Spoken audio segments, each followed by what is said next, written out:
स्वस्थस्य स्वास्थ्य रक्षणं आतुरस्य व्याधीवर मोक्ष हे आयुर्वेदाचं बेसिक प्रिन्सिपल आहे. म्हणजे जो व्यक्ती निरोगी आहे तो निरोगी राहण्यासाठी प्रयत्न करणं आणि जो रोगी आहे त्याला बरं करण्यासाठी प्रयत्न करणं. या दोन्ही गोष्टींसाठी आयुर्वेदामध्ये पंचकर्म ही महत्त्वाची ट्रीटमेंट सांगितली. पंचकर्म म्हणजे शरीर शुद्धीकरणाच्या 5 मेथड्स. त्याच्यामध्ये वमन, विरेचन, बस्ती, नस्य, रक्तमोक्षण या 5 गोष्टींचा उल्लेख आहे. यापैकी बस्तीविषयी आज आपण अधिक माहिती जाणून घेऊ.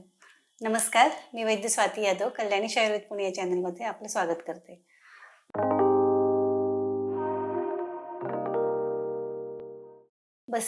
बस्तीसाठीचा आपण यापूर्वीचा व्हिडिओ बनवलाय. त्याच्यामध्ये बस्ती म्हणजे काय, त्याचे टाईप्स वगैरे सगळं आपण सांगितलं.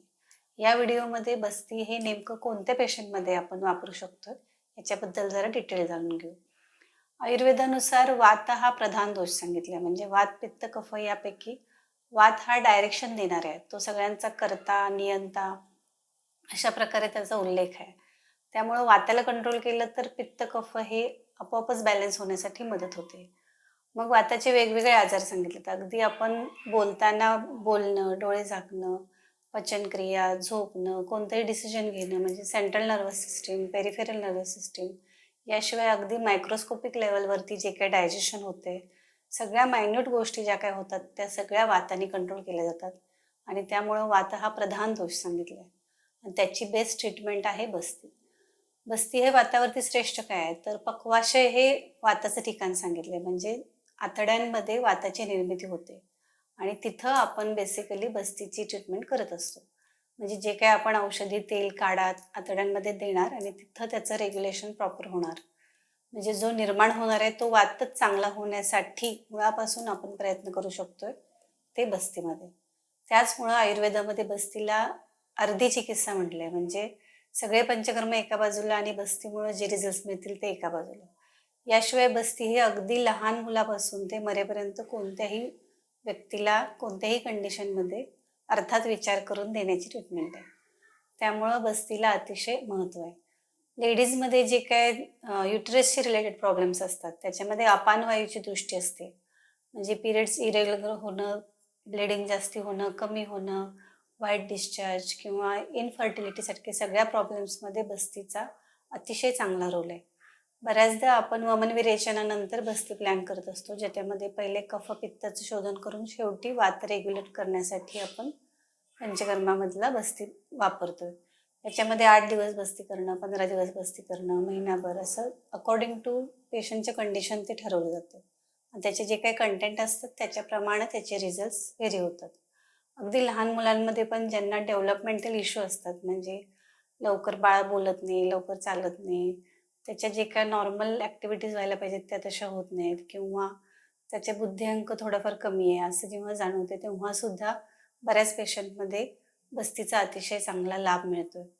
बऱ्याच लोकांना कॉन्स्टिपेशन हे बरेच काळ असते. म्हणजे पचनाशी रिलेटेड बऱ्याच गोष्टी असतात. त्यामुळं ग्रहणीसारखे आजार ज्याच्यामध्ये डायजेस्टिव्ह इश्यू आहेत, अपचन होते, वारंवार पोट व्यवस्थित साफ होत नाही, ह्या सगळ्यामध्ये तिकडचा वात डिस्टर्ब असतोय म्हणून ते होत असते. अशा वेळी बस्ती ही बेस्ट ट्रीटमेंट आहे. बऱ्याच जणांना सांध्यांचे आजार असतात. म्हणजे सांध्यांना सूज येते, वारंवार तिकडं वेदना होतात. या सगळ्यामध्ये पण किती पण क्रॉनिक कंडिशन असू दे त्याच्यामध्ये बस्ती हे बेस्ट ट्रीटमेंट सांगितले. त्यामुळं या सगळ्या कंडिशन्समध्ये आपण बस्तीचा नक्कीच वापर करतोय. बऱ्याच स्त्रियांना मेनोपॉझल असे वेगवेगळे कॉम्प्लिकेशन्स बघायला मिळतात. त्याच्यामध्ये त्यांना बरेच त्रास होतात जे पूर्वी होत नव्हते आणि ते सगळे बऱ्याचदा रुक्षतेमुळे असतात. अशा वेळी आपण अनुवासन बस्ती भरपूर देऊन, मुस्तादी आपण सारखे पौष्टिक बस्ती देऊन त्यांना त्याच्यामध्ये सपोर्ट करू शकतो. कोणताही बस्ती काय काम करेल हे त्याच्या कंटेंटवर डिपेंड असते. बस्ती देण्याची मेथड जरी सिमिलर असली तरी प्रत्येक व्यक्तीच्या एज ग्रुपप्रमाणे त्याचं बल किती आहे, त्याचं वय काय आहे, त्याचा आहार-विहार कसा आहे, त्याचं कुठं तो राहतो, ह्या सगळ्या गोष्टींचा विचार करून त्याची मात्रा ठरवण्याचे उपदेश आयुर्वेदामध्ये सांगितलेले आहेत आणि ते तसं फॉलो केलं की त्याचे रिझल्ट जास्त भारी मिळतात. आम्ही आमच्या इथं बरीचशी औषधं, मेडिसिनल जे काही ऑइल्स आहेत ते स्वतः आम्ही तयार करतोय. ग्रंथोक्त कॉम्बिनेशन वापरतोय. त्यामुळे अतिशय चांगले रिझल्ट्स मिळतात. अर्थात ज्यांना मेंटेनन्स करायचं आहे की मला कधी पण आजारी नाही पडायचं, त्यांनी पावसाळ्याच्या सीझनमध्ये 8 दिवस काढून स्वतःचं ग्रीसिंग, ऑइलिंग जसं आपण गाडीचं करतोय तसं करून घेतलं तर एकतर वार्धक्य लवकर येणार नाही आणि जे काय आजार तुम्हाला भविष्यात होणार आहेत ते पण नाही होणार. म्हणजे नॉर्मली बऱ्याच लोकांना असं बघायला मिळतं की अचानकच हार्ट अटॅक आला, अचानकच पॅरालिसिस झाला, असं काही होत नसते. त्याची बरेच दिवस शरीरामध्ये तयारी होत असते. बस्तीच्या ट्रीटमेंटनी आपण हे जर पिरियॉडिकली तुम्ही करत असाल, दर वर्षाला तुम्ही 8 दिवस स्वतःसाठी काढले मेंटेनन्ससाठी, तर तुम्हाला गॅरंटी आहे की असा कोणत्याही प्रकारचा आजार तुम्हाला तुमच्या आयुष्यात होणार नाही. असे माझे पेशंट आहेत ज्यांना आम्ही वर्षानुवर्ष ही ट्रीटमेंट द्यायला लागलो आणि बाकी त्यांना काहीच प्रॉब्लेम नाही होत आहे.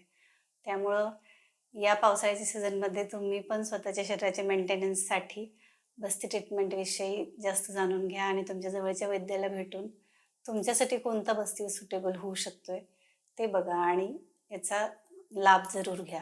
ही माहिती तुम्हाला आवडल्यास लाईक करा, इतरांना शेअर करा, आमच्या चॅनलला सबस्क्राईब करा. अशीच माहितीपूर्ण आयुर्वेद टॉपिक्सवरची व्हिडिओ पुन्हा घेऊन येईपर्यंत धन्यवाद.